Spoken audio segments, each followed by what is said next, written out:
Mucha atención, estas son nuestras noticias. Petróleo por alimentos, la fachada mexicana con la que Alex Saab ayudó a Venezuela a evadir sanciones. El caso de Alex Saab sigue dando sorpresas y a medida que avanzan las investigaciones, se continúa conociendo detalles sobre su actuar delictivo, involucrando a más personas, empresas e incluso países. Una reciente revelación involucra ahora a México por unas empresas que habrían tenido contrato con Saab y el gobierno del presidente Nicolás. Según la información, una compañía mexicana habría celebrado un contrato con una compañía venezolana a través del cual había un acuerdo de intercambio de alimentos por petróleo. Sin embargo, una investigación del diario El País de España y el portal Armando.info reveló que este contrato se trató de una entramada entre la que participó Alex Saab, señalado testaferro de Nicolás y con el cual Venezuela logró evadir las sanciones impuestas por Estados Unidos. De acuerdo a lo revelado por este diario, en junio del año 2019, la empresa mexicana Libre a Bordo S.A. firmó un convenio con la Corporación Venezolana de Comercio Exterior, Corpovex. En ese contrato se indica el intercambio de maíz mexicano por petróleo de Venezuela. También incluye el envío de camiones cisterna para agua potable. Esta operación estaría valorada en $230 millones y a lo largo del tiempo se habría logrado el despacho de más de 30 millones de barriles de crudo venezolano. Tras descubrir este esquema de corrupción, el gobierno estadounidense señaló a Alex Saab como el organizador de la entramada con la que se benefició este llamado testaferro, al igual que el gobierno de Venezuela. Sin embargo, aún se investiga cuál es su real relación con los empresarios mexicanos. Dentro de la investigación que también avanza en México, las autoridades de ese país indicaron las operaciones por cerca de 200 millones fueron realizadas en euros y no en dólares, lo cual ayudó a evadir las sanciones estadounidenses. Una de las mayores inconsistencias encontradas en este contrato tiene que ver con los porcentajes en que fueron realizados los pagos, pues según el acuerdo firmado el 70% se realizaría de forma anticipada. Sin embargo, en los documentos no aparece algún número de cuenta de destino para dicho pago. Esto lleva a los investigadores a inferir que el petróleo fue el pago de esta deuda. Además, se indaga otra serie de inconsistencias en dineros y envíos de los vehículos cisterna y el maíz Sore, los que en este momento existen dos versiones entre Estados Unidos y la compañía mexicana. Cabe recordar que en junio de este año el Departamento de Tesoro de Estados Unidos sancionó a 3 personas mexicanas acusadas de colaborar con el gobierno de Nicolás y el estatal Petróleos de Venezuela, PDVSA, para eludir las restricciones estadounidenses y generar ingresos a partir del crudo venezolano. El mexicano Joaquín Leal Jiménez es señalado de cooperar con Saab para hacer esas ventas en el marco del programa Petróleo por Alimentos, que según el Tesoro nunca resultó en entregas de comida a Venezuela. Saab y Leal, en colaboración con las empresas con sede en México Libre a Bordo y Schreier Business Group, negociaron la reventa de más de 30 millones de barriles de petróleo crudo en nombre de PDVSA.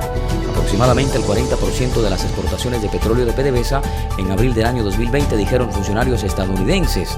Agregaron que aunque ambas compañías firmaron tener contratos con el gobierno de Nicolás para enviar maíz y camiones cisterna de agua a Venezuela, esto se concretó solo en parte y a precios muy inflados y no coincide con la cantidad de petróleo crudo de PDVSA que fue revendido por Libre a Bordo y Schreier Business Group, valorado en más de $300 millones. También la mexicana Olga María Cepeda Esparza y su madre Verónica Esparza García fueron sancionadas por dirigir o controlar esas empresas. En ese momento, las sanciones alcanzaban un total de 8 entidades extranjeras y 2 buques, uno de bandera de Panamá y otro de Liberia. Y mucha atención, nos quedamos en Venezuela porque el régimen de Nicolás ordenó mantener presos en sus domicilios a 2 ejecutivos de Citgo en Venezuela. 2 de los 6 ejecutivos de la petrolera Citgo presos en Venezuela pasaron a régimen de arresto domiciliario. Así lo confirmó este jueves Bill Richardson, un exdiplomático estadounidense que viajó este mes al país caribeño para abogar por los estadounidenses detenidos. Estamos aliviados de escuchar que hoy Gustavo Cárdenas y Jorge Toledo fueron liberados de prisión y se les concedió el arresto domiciliario, anunció Richardson en su cuenta de red social Twitter. Richardson, que es un político y exdiplomático demócrata que ha gestionado negociaciones internacionales para detenidos de alto perfil, y a mediados de julio recordemos que viajó a Venezuela y se reunió con el presidente Nicolás. En su mensaje, Richardson se refirió a Nicolás y al vicepresidente del régimen de Venezuela, Jorge Rodríguez, por este gesto y por continuar trabajando en un diálogo productivo para los detenidos estadounidenses. Este es un primer paso positivo, indicó. El expresidente de Citgo, José Ángel Pereira, y los exvicepresidentes Tomeu Badel, Jorge Toledo, Gustavo Cárdenas, Alirio José Zambrano y José Luis Zambrano están detenidos desde el 21 de noviembre de 2017 en Venezuela, acusados de peculado doloso, lavado de dinero y asociación para delinquir, entre otros delitos. Sus familias niegan los cargos y el Departamento de Estado denunció el mes pasado el peligro mortal que sufren en prisión. Citgo, recordemos que es una filial en Estados Unidos de la empresa estatal PDVSA. En su viaje a Venezuela, Richardson también abogó por los estadounidenses Luke Dillman y Aaron Berry, acusados de tramar una fallida incursión por mar al país en mayo. Richardson, quien es ex embajador de los Estados Unidos ante la ONU, que también fue gobernador de Nuevo México, habla un español fluido y se ha embarcado en varias misiones para ayudar a prisioneros estadounidenses detenidos en el exterior, generando malestar entre los miembros más duros del gobierno de Trump. Estados Unidos no reconoce a Nicolás como presidente de Venezuela y ha intentado lograr su salida del poder en medio de una crisis económica sin precedentes que ha obligado a millones de personas a huir de Venezuela. Washington le reconoce junto a medio centenar de países al líder opositor Juan Guaidó como presidente interino y le otorgó el control de cuentas de Venezuela en Estados Unidos y de compañías como Citgo. El gobierno de Trump sostiene que solo hablará con Nicolás sobre su salida del poder y para abordar temas logísticos como la embajada estadounidense en Caracas. Este jueves el jefe de la diplomacia de Estados Unidos, Mike Pompeo, reiteró este mensaje: la política es no negociar con ellos, nada que no sea su salida del poder, afirmó. Y seguimos en Venezuela, mucha atención. Michael Kozak le dice a Nicolás, en lugar de lanzar propaganda falsa, debe equipar a los médicos. Este viernes el secretario de Estado para Asuntos del Hemisferio Occidental, Michael Kozak, reaccionó duramente en contra de la inacción del régimen de Nicolás para atender y proveer al personal de salud para enfrentar a la COVID-19 en Venezuela. El régimen de Nicolás debería guardar sus palabras vacías que dicen agradecer a sus médicos en lugar de arrojar propagandas falsas y encarcelar a los que hablan. Equipen a sus héroes con los suministros que necesitan con urgencia. Nicolás siempre elegiría el engaño sobre las acciones, fueron las contundentes palabras de Kozak a través de su cuenta en Twitter. La reacción fue motivada a la cantidad de médicos que han muerto en el cumplimiento de sus funciones durante la atención de pacientes con COVID-19. Al menos 19 médicos han perdido la vida y otros 10 integrantes del sector de la salud también.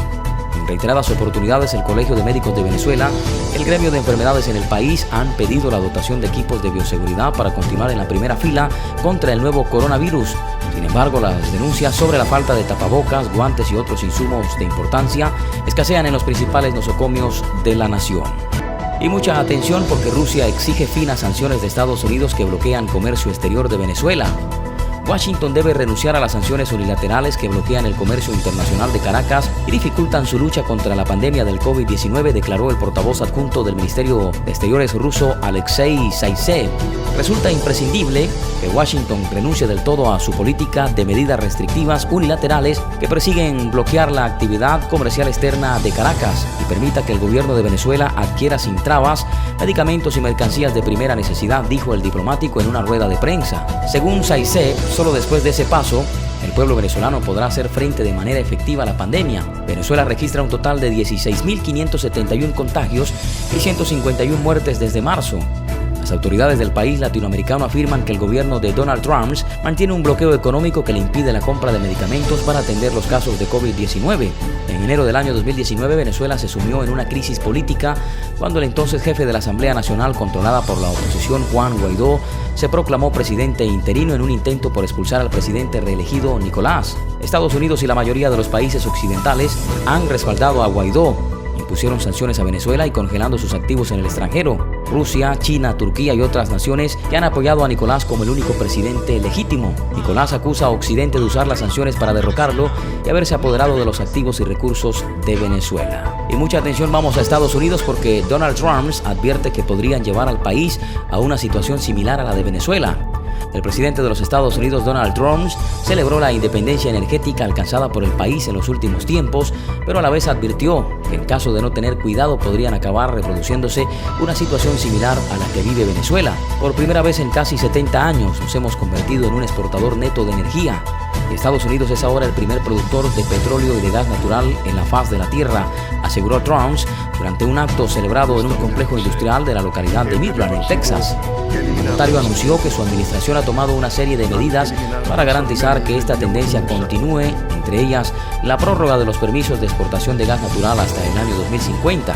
Durante el acto marcado por un claro tono electoral, Trump advirtió que las medidas anunciadas por su contrincante en los comicios del próximo mes de noviembre, el demócrata Joe Biden, entre las que destaca la vuelta de Estados Unidos al Acuerdo de París, podrían acabar llevando al país a una situación similar a la que atraviesa Venezuela en la actualidad. Esto ha sido todo por hoy. Recuerden suscribirse a nuestro canal si les ha gustado este contenido para que puedan seguir disfrutando de más noticias del mundo. Hasta pronto.